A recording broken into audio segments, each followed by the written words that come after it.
సూర్యాపేట జిల్లా కోదాడ పట్టణంలోని రంగ థియేటర్ పక్క సందులో గ్యాస్ పేలిన సంఘటన. మెగా గ్యాస్ కంపెనీ వాళ్ళు అక్కడ 3 హోటల్కే కనెక్షన్ ఇచ్చామని, వాటిలో ఎలాంటి పేలుడు సంభవించలేదు అని పేర్కొన్నారు. అక్కడ ప్రైవేట్గా ఇల్లీగల్గా ఎల్పీజీ గ్యాస్ ఎక్కించే షాప్ నుండే ఈ పేలుడు సంభవించి ఉండొచ్చు అని అక్కడ స్థానికులు పేర్కొన్నారు. ఈ సంఘటనలో ఎవరికి ప్రాణాపాయం కలగబోయేసరికి ఊపిరి పీల్చుకున్నారు. పోలీసులు సంఘటనా స్థలానికి చేరుకుని దర్యాప్తు చేపట్టారు.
గడ్డి కావడం వల్ల కూలర్ కాదు, గడ్డి కాదు కూలర్ కాదు.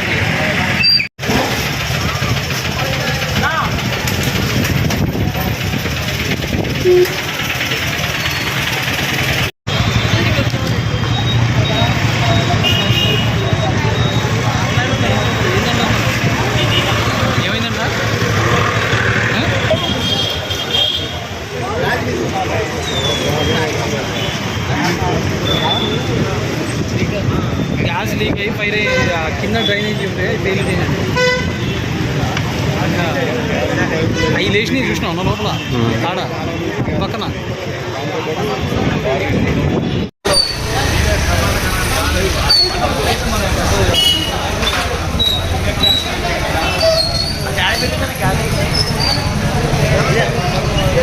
లాహరీ వాటర్ అయితే మా వర్కర్స్ అందరూ పనిచేస్తున్నారు. మామూలుగా మెగా గ్యాస్ మేము వాడేది ఎల్పీజీ కాదు.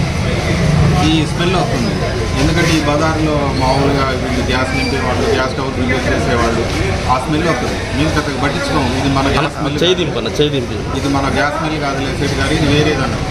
అయితే ఆ రోజు ఎందుకో ఎక్కువ వస్తుంది. ఒక్కసారి ఫైర్ అయ్యి బజార్ మొత్తం ఇక్కడి నుంచి మెయిన్ రోడ్ వరకు ఇంటించి అటు ఒకేసారి ఫైర్ అయింది.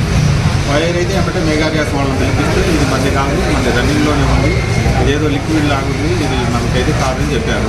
దాని గురించి ఇప్పుడు అందరూ ఆలోచిస్తారు. అంటే ఏ గ్యాస్ అండి అది?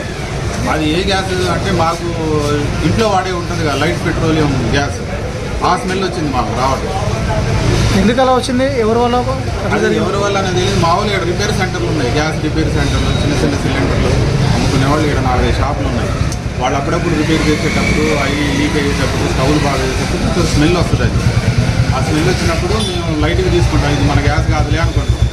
సేమ్ అట్లనే ఆ గ్యాస్ స్మెల్ వచ్చింది, మనది కాదులే ఇది అనుకున్నాం అంతే. మొత్తం బజార్ అంతా స్ప్రెడ్ అయింది.